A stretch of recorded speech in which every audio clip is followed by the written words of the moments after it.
Hi, and welcome to the next topic of this module. Now this topic is the continuation of the previous topic of layouts and containers.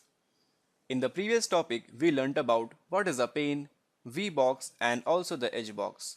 Now it's time to check out what is GridPane in JavaFX and how do we use it to place elements inside it.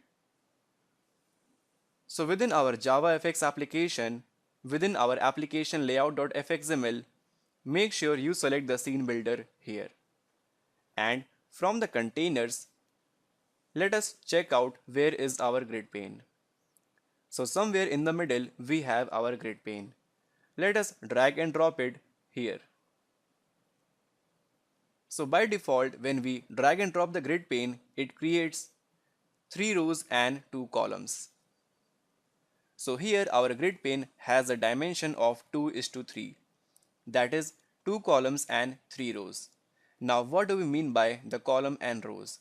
If you notice, this is our first row, second row and third row. This is our first column and then we have the second column. So 2 columns and 3 rows in total. Now suppose you want to add one more column on the right. So for that what you will do, make sure grid pane is selected and then select this column number 1. Now when you select any column, it will display yellow in color. And then right click and here you will find add row above, add row below, add column before and add column after. We want to add a column after this column. So this is our new column added. Now if you notice, the grid pane appears to be somewhat similar to the 2D array. Here as well, similar to the 2D array, the index in case of grid pane starts with 0, 1, 2 and also 0, 1, 2. But when it comes to defining the location of each of the cells within the grid pane, it is totally opposite to what we have in case of 2D array. What I am trying to say is, the row becomes column and column becomes row in case of grid pane compared to the 2D array. So the first cell will have the address of 0, 0 and this 0 is the column and this 0 is the row.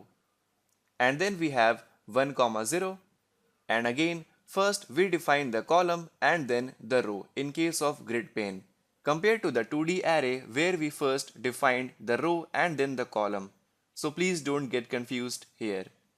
And next we will have the address of 2, 0 and then 0, 1, 1, 1, 2, 1 and so on. We will have the index of column versus row 0, 2, 1, 2 and then finally 2, 2 like this. So each of these cell contains a particular address. Now in case of grid pane, suppose you drag and drop a button, like if you drag and drop the button, then within the preview window you will get the option where do you want to place this button. You can place it anywhere but inside the cell. Suppose I select the cell in the middle, drag and drop it, then you will find the button has got the address of 1, 1. That is, the centermost cell has the address of 1, 1.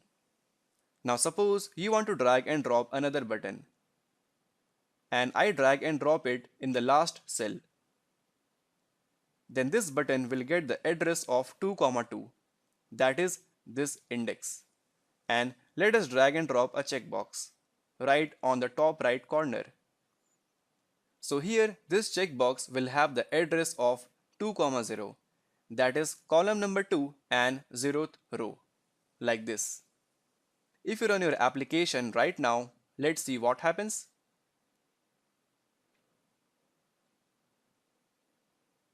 So here the checkbox appear on the top right corner, button in the middle, and this button in the bottom right corner. And make a note, all these widgets or the controls are present in their respective cells. Now how do we verify all these elements are present within their own cells?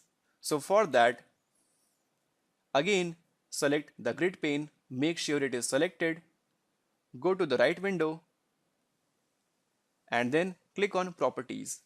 And at the top you will find this option, make grid lines visible. Simply select it and then run your application.